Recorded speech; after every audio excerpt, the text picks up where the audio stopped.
Imagine a town where there are no small joints, just small stoners, where Kush is a girl's best friend, and law-breaking is the new liberty. It's the Hollywood Hemtress Hour, hosted by your honey blunt hemtress, Terry Joyce. Yeah!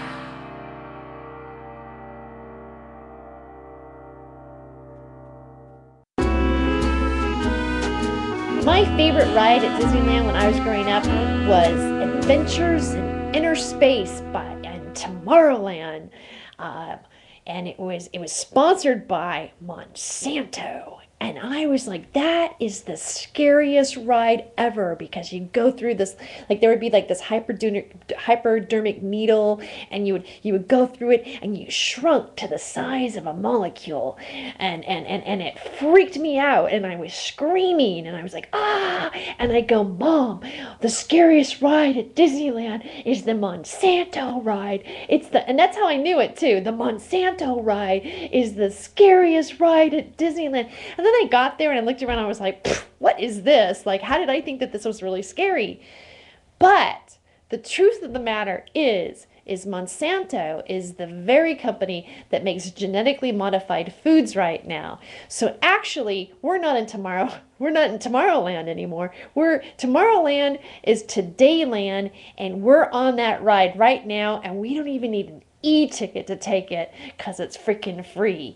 And that made me start thinking, because like I researched Monsanto. I go, what is it about Monsanto? There's the Monsanto monorail at Disneyland. There's a Monsanto Epcot Center. Like Monsanto, like it's like Monsanto is literally one of the most greediest companies in the entire world right now. It's like the number one, like we don't care if you eat pesticides in your food. We don't care if you grow a second head by our potatoes, because we genetically modified it and we can make more productivity from it. We can let the cows eat it. And then Monsanto, they go, oh, Monsanto also sponsors Future Farmers of America. That's like having like Satan sponsor you. That's just not even right. And then I did even more research on Disneyland, and I learned some things that, there was a propaganda film that Donald Duck did way back when, during the time of Hitler with the war, and said, pay your taxes to go against Hitler.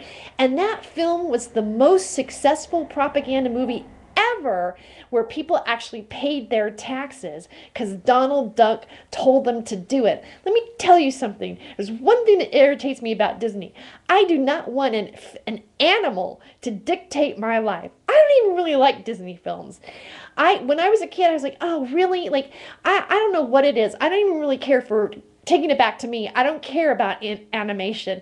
I don't care about puppets. I was a nightmare child. My mom would take me, I'd see a ventriloquist, I look at her and go, I can see his lips moving, or that person just has a hand up a sock and they put a mustache on and I'm bored. All of this stuff is like, why do we buy this? Why do we listen to like animals telling us, not even real animals, like fake animals telling us to pay our taxes? You know what I say? I say, fuck Mickey Mouse. Fuck Mickey Mouse. I am so sick of Mickey. I don't even like Mickey Mouse. You know why Mickey Mouse only has 3 fingers? Because it only takes a few of them to go like this. All right? And yeah, I did it. You know what? Because that's what I think is going on. I say we get out there and we campaign against the mouse. All right? Let's campaign against the mouse, people. All right. I lost my composure there for a minute.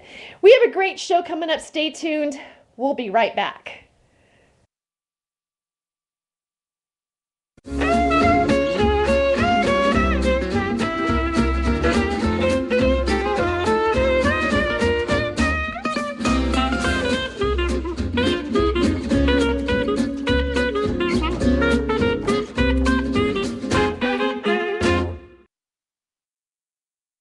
MedMan Passion is the mobile medical cannabis delivery service for Tri-Cities, Washington.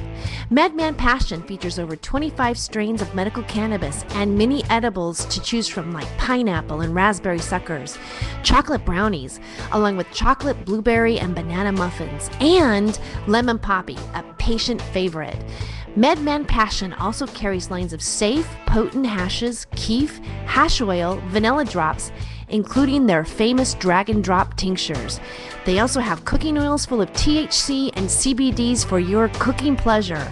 All of their products are natural and butane-free. Check out MedMan Passion at www.medmanpassion.com or give us a call at 509-551-5105. MedMan Passion Legal Cannabis Delivery. Open 5 days a week from 11 a.m. to 7 p.m., Monday through Friday. Saturdays by appointment only.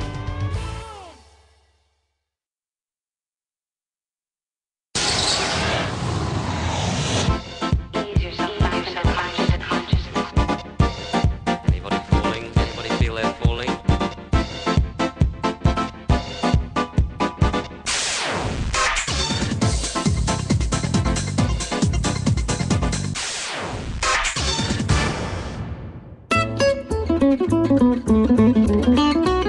Welcome back to Hollywood Hempress Hour. Right now we have Dejay Couty with the Compassion Flower Report, giving us the scoop on LA's 3 new voter initiatives that are going to go on the ballot. Dejay, how are you? I'm good. How are you, Terry? Good to hear you. Oh, thank you. Good to see you too. So, what's going on with the different voter ballot initiatives? What's going on with the voter ballot initiatives? Voter initiatives here in LA. I'm sure our audience has heard me talk about before. Last fall, there were 2 competing groups out gathering signatures to put 2 competing voter initiatives on the ballot in May here in Los Angeles in an attempt to regulate the medical marijuana dispensaries, which is something the city has been completely ineffective in doing in the last 6, 7, 8 years. So what the city recently decided to do is to take its limited immunity ban and turn it into a voter initiative. So now the council won't even be voting on its own ordinance. It's going to put it before the voters, making it even more confusing and troublesome for voters come May, when the entire city is going to be presented with 3 very different options for how to regulate the dispensaries in the city of Los Angeles. We have a blog post up at our blog. People can go to CannabisSavesLives.org and click over to our blog site there. And there's a post there called The Legal Volatility of LA's Conflicting Medical Marijuana Initiatives. Again, what these initiatives are really set out to do, Terry, is to shut down as many collectives in LA as possible and keep a small monopoly of dispensaries open. What is that? Why do you think that they want to do this? What is the motivation about making it so that there's a small monopoly of dispensaries that remain and the other ones just can't? Money. Do you feel that the dispensaries that are part of the list to be part of the monopoly are part of that agenda? Absolutely. They talk about nothing more than how to, quote unquote, shut down their competition.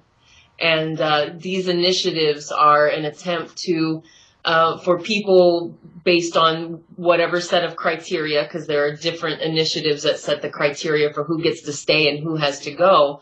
But we have a city that seems to do well with about a number of about 800 dispensaries. That seems to be the amount we need spread out throughout greater Los Angeles to serve the patient needs. And the proposals we have before us are to take the city down to anywhere between 100 to 200 dispensaries.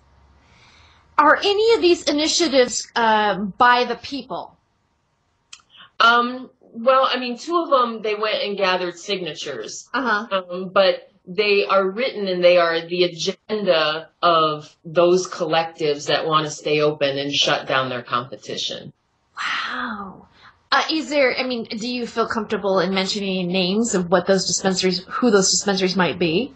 No, it's actually listed very clearly in our blog post exactly which organizations got together on the 2 initiatives. One is put forward by Americans for Safe Access. Okay. This union that they've teamed up with, this commercial food workers union, and the Greater Los Angeles Caregivers Alliance. They've teamed up together to shut down all but a group of dispensaries that they are umbrellaed with.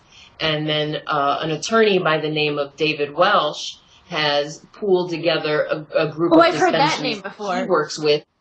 David Welsh, Yeah. is he the one that was the attorney for the guy out in the valley, NoHo?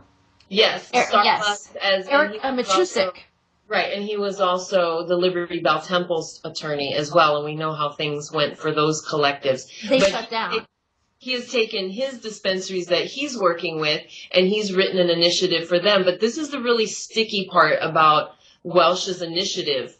It says at least 3 times in the legal language that collectives have to comply with federal law.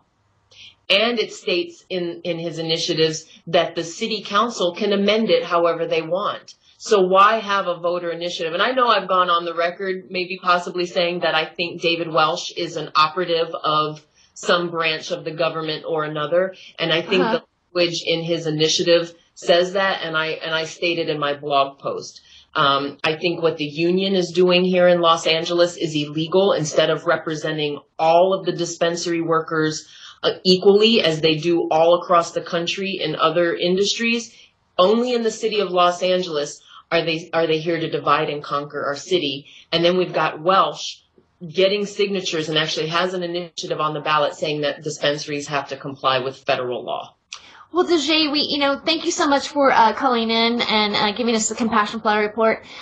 We do have to wrap it up and move on with our next segment that's going on. But where can our listeners find out, get involved? And website, CannabisSavesLives.org. Sign up for email updates. Click over to our blog, get involved, make a donation so that we can continue this fight. Great. Thank you so much. Thanks, Terry. See you next time.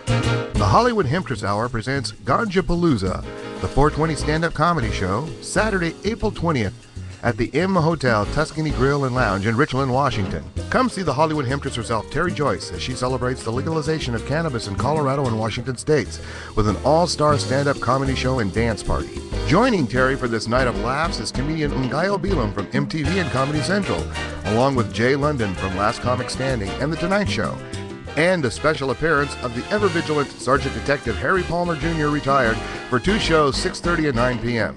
Then stay and party with 2 of LA's fastest rising reggae bands, White Glove and Amity Flow. Don't miss this landmark event, Washington State's legalized first 420 celebration. Tickets are on sale now at www.ganjapalooza.com. So tell your friends and come join the Palooza Saturday, April 20th at the M Hotel Tuscany Grill and Lounge in Richland, Washington. You'll want to be there when we make 420 history.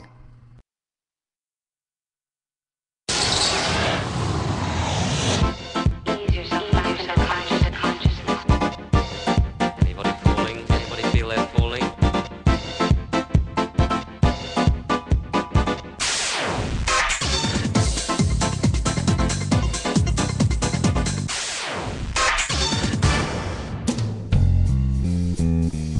Thank you for tuning in to Hollywood Hemptress Hour and staying with us in this moment. Right now I have Tim Ryder.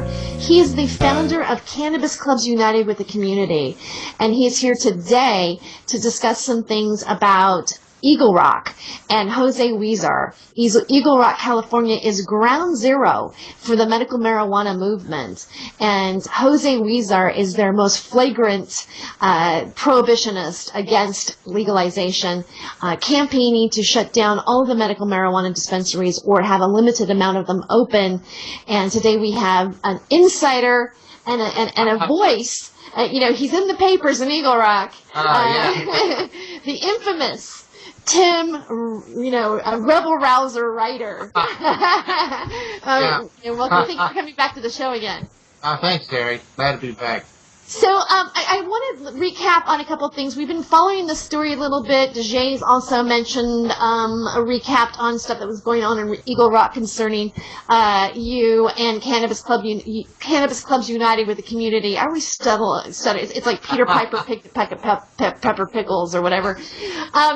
But you guys had a big showdown a while back in an election. You ran for treasurer as well as another proponent for president, and you were both supporting medical marijuana, and you kind of created a ruckus there. Normally there's 50 people that come out to vote, but 800 people showed up for medical marijuana and specifically to vote you guys in because of that. Can you give us some more details on that?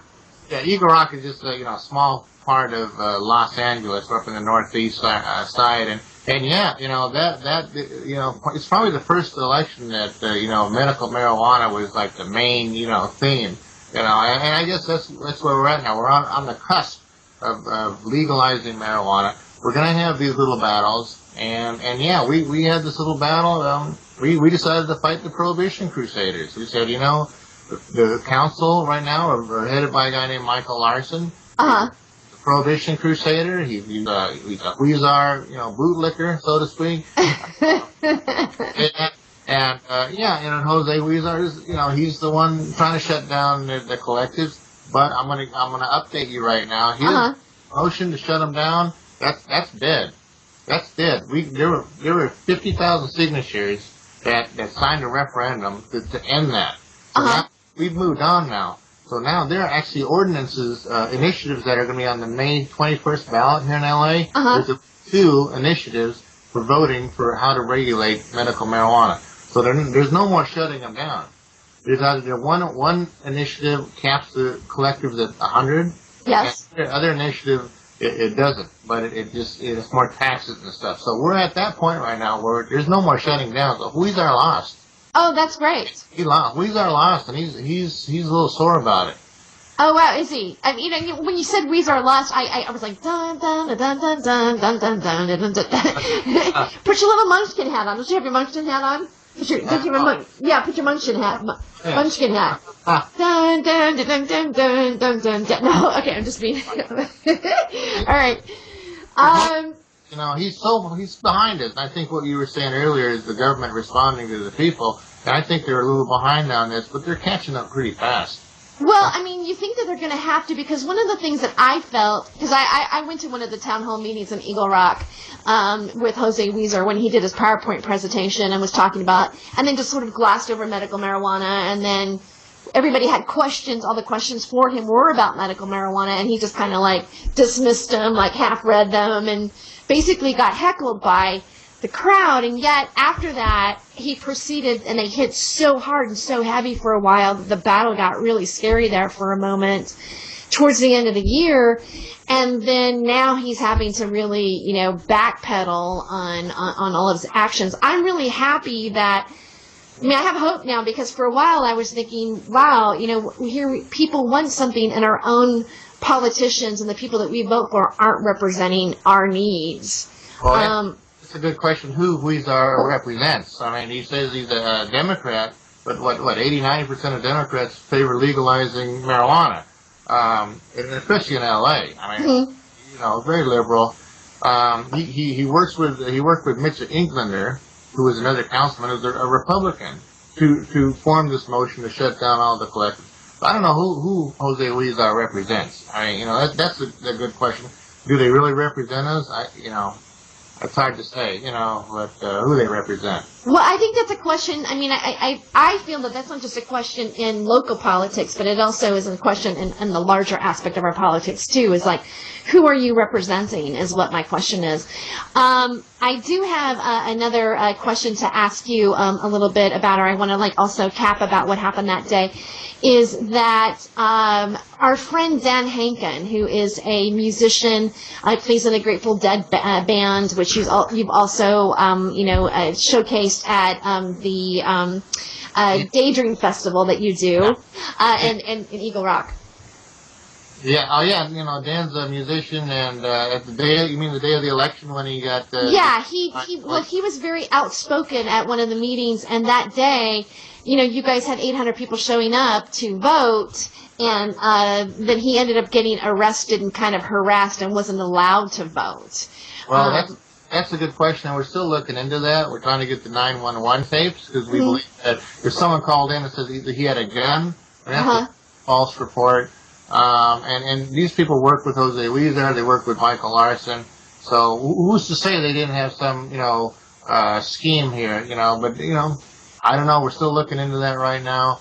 The fact of the matter is, we had this election, we got everybody involved, and to me it was a victory, because at least 2 of the people on the green slate got elected. So I at least have 2 friendly people on the council now, whereas I had 0 before. So, that's wonderful. To me, it's a victory, and we barely lost. Our slate barely lost and they said that we got a lot of factual basis voters, but we looked at the actual voting numbers, and the other slate got a lot of more factual basis voters than we did. They won't tell us who they are, though. But but that's it. Again, it's a fight, it's a battle we're fighting here in Eagle Rock, and I think we're going to see this battle everywhere now. People we're standing up. I decided not to sit down and let these prohibitionists get away with what they were saying. We're fighting now. It's a war, Terry. Well, I really want to thank you for, it's inspiring to me that you do what you do, and that you have the passion that you do about surrounding the issue, being that you're not a patient, and you are not necessarily a regular toker by any stretch of the imagination. It's simply an issue of freedom for you, and you've really done a lot of really great, you're an inspiration. So I just want to thank you for that. Thank you, and just let you. And are there any other final thoughts that you have that you'd like to do or plug, or let our viewers know about your website and what's going on? Well, right, the next thing we're going to do is, no matter what ordinances they come up with, the federal government still can come into a state and just raid everybody out. So our next Daydream Fest on May 19th, 2 days before the election, we're going to have a big Daydream Fest, and we're going to call it Kick Out the Federal Government Day. And May 19th, and because that's it. If the federal government can come in and just, trample on any state law or city law, what's the point of even having any laws? So we're going to have that Daydream Fest. I hope you're down for that. You know what? Because it's Kick Out the Federal Government Day, I think I'm going to have to come down for that. That gets me fired up. Well, I want to thank you so much for being a part of the show. We'll see you here next time, because we're going to be, keeping in touch with you. And hopefully we'll have Dan Hankin coming on soon to talk about his story about being scruffed up and arrested and handcuffed on voting day. Stay tuned. Okay. Thank you. Stay tuned. We'll be right back.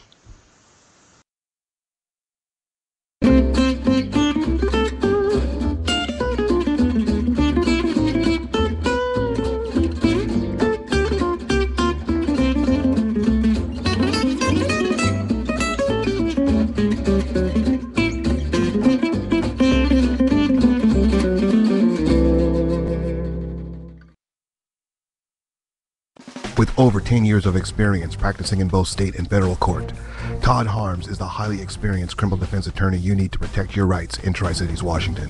The law office of Todd V. Harms handles the full spectrum of criminal cases. Whether it's a major federal drug conspiracy or DUI, he will bring all of his experience and skill in defending you. No case is too small or too complex. The law office of Todd V. Harms will help you defend against all criminal charges from DUIs to drug conspiracies. Restore your firearm rights. Vacate a conviction, expunge non-conviction data, and recover drug forfeiture property. With Todd Harms as your attorney, success means understanding your goals and bringing his extensive experience and expertise to gain the best possible outcome for you. His reputation depends on it. Contact the law office of Todd V. Harms today to schedule your initial consultation at 509-943-1800 or visit him online at www.toddharmslaw.com.